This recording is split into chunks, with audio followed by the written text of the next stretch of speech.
Banyak 12.553 anak di bawah usia 14 tahun terinfeksi HIV. Kasus terbanyak dialami oleh anak berusia di bawah 4 tahun yang mencapai 4.764 orang. Karena ada 400 orang mahasiswa di kota Bandung yang terkena HIV. Ratusan mahasiswa dan ibu rumah tangga di kota Bandung, Jawa Barat terinfeksi virus HIV/AIDS.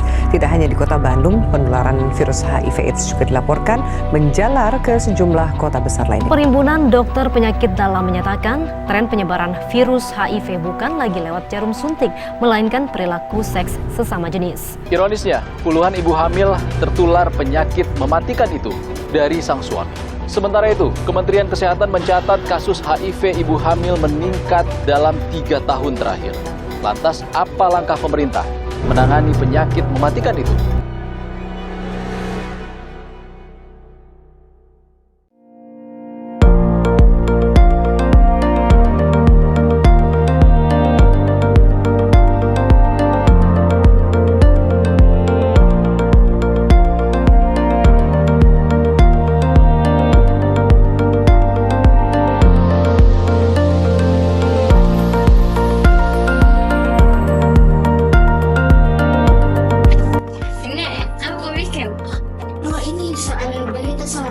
Katanya kasusnya lagi tinggi-tingginya di Indonesia. Iya, memang ini HIV itu dari tahun ke tahun nggak terselesaikan itu masalahnya, weh. Iya, jadi apa sebenarnya itu HIV? Kita nggak tahu kak juga, bagaimana itu menular di? Iya, sama bagaimana cara pencegahannya?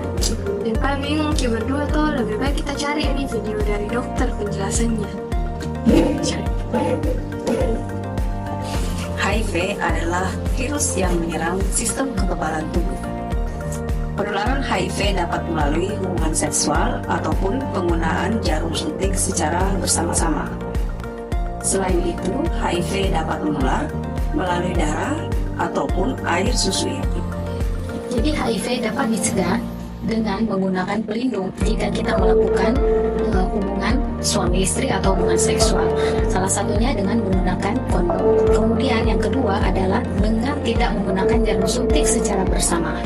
Kemudian yang ketiga adalah dengan menggunakan obat antiretroviral sebagai profilaksis ataupun sebagai terapi. Jadi pada saat awal kita terpapar atau terinfeksi virus HIV, gejala awalnya yang pertama tidak bergejala, yang kedua gejala-gejala ringan, yang ketiga menjadi gejala berat, terutama jika kita tidak mendapatkan terapi antiretroviral. Nah, dalam kondisi seperti ini, pasien yang terinfeksi HIV itu sangat rentan untuk menularkan kepada orang lain.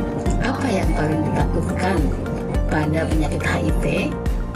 Seperti kita tahu bahwa penyakit HIV itu menyebabkan sel-sel kebal kita menjadi sakit. Akibatnya adalah seseorang dengan HIV yang tidak diobati itu mudah sekali mengalami infeksi bakteri, misalnya infeksi tuberkulosis. Juga mudah mengalami infeksi jamur. Nah, pada orang yang mengalami HIV, di mana jumlah sel-sel kebalnya sangat menurun, maka itu biasanya ditandai dengan mulut yang penuh jamur, kemudian sering mengalami flu, juga sering mengalami diare. Ditambah lagi, kalau kekebalan tubuhnya makin menurun, maka mudah mengalami tumor, yaitu seperti penyakit kanker.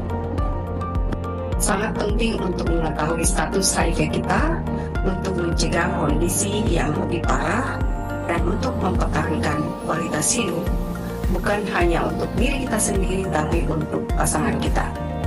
Satu-satunya cara untuk mengetahui bahwa Anda terinfeksi HIV adalah dengan melakukan tes pemeriksaan laboratorium. Pemerintah Indonesia sekarang mewajibkan tes HIV pada calon pengantin dan ibu hamil. Selain itu, CDC sebagai Badan Pencegahan Penyakit Dunia menyarankan untuk kita melakukan pemeriksaan anti-HIV minimal 1 kali setidaknya dalam 1 tahun. Adapun yang sebaiknya melakukan pemeriksaan ini adalah 1, laki-laki yang berhubungan seksual dengan laki-laki, kemudian laki-laki atau wanita yang memiliki pasangan seksual yang lebih dari 1, kemudian yang ketiga adalah pada orang-orang yang menggunakan jarum suntik secara bersamaan dan bergantian. Yang keempat adalah pada orang-orang yang terinfeksi atau terindikasi menderita tuberkulosis, hepatitis, ataupun penyakit menular seksual lainnya. Beberapa penyakit infeksi menular seksual seperti gonorrhea, herpes genitalis, bakteri vaginosis, kemudian infeksi chlamydia, juga corpus morer itu masuk dalam penyakit infeksi menular seksual. Adapun gejala-gejala yang disebabkan oleh infeksi penyakit menular seksual itu beragam, mulai dari tidak adanya gejala sampai dengan timbulnya komplikasi dari penyakit tersebut. Nah, gejala yang ditimbulkan atau keluhan yang ditimbulkan dari infeksi penyakit menular seksual mulai dengan munculnya pada wanita, munculnya keputihan dengan konsistensi dan warna yang berbeda-beda, kemudian disertai juga dengan rasa gatal ataupun rasa terbakar pada saat buang air kecil, kemudian rasa sakit pada saat buang air kecil juga.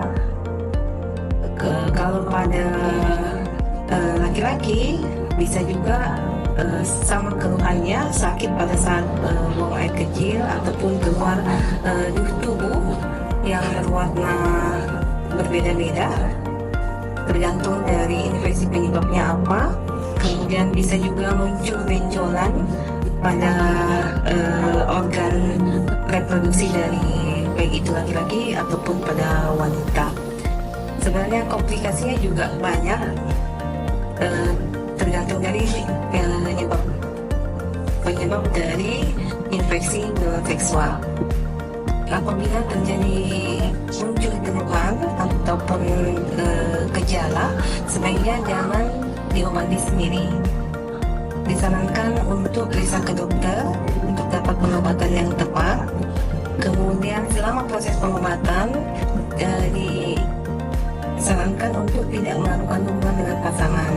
Sebaiknya juga pasangan dilakukan pemeriksaan untuk pemeriksaan ke dokter untuk diberikan pengobatan yang sesuai. Pengobatan yang tepat itu akan mengurangi risiko terjadinya komplikasi. HIV tidak menular melalui gigitan nyamuk atau serangga lainnya. HIV tidak menular dengan melalui batuk ataupun bersin. HIV tidak menular melalui penggunaan kolam renang secara bersamaan. HIV tidak menular melalui perciuman. HIV tidak menular melalui penggunaan alat makan secara bersamaan. HIV juga tidak menular dengan melalui berjabat tangan. Mari kita bersama-sama mencegah HIV dan penyakit infeksi menular seksual lainnya dengan cara menghindari perilaku beresiko. Astaga, setelah saya nonton ini video tuh saya jadi sadar ternyata ini HIV bahaya sekali nih. Iya, tapi ternyata ada cara pencegahannya biar kita bisa terhindar dari HIV.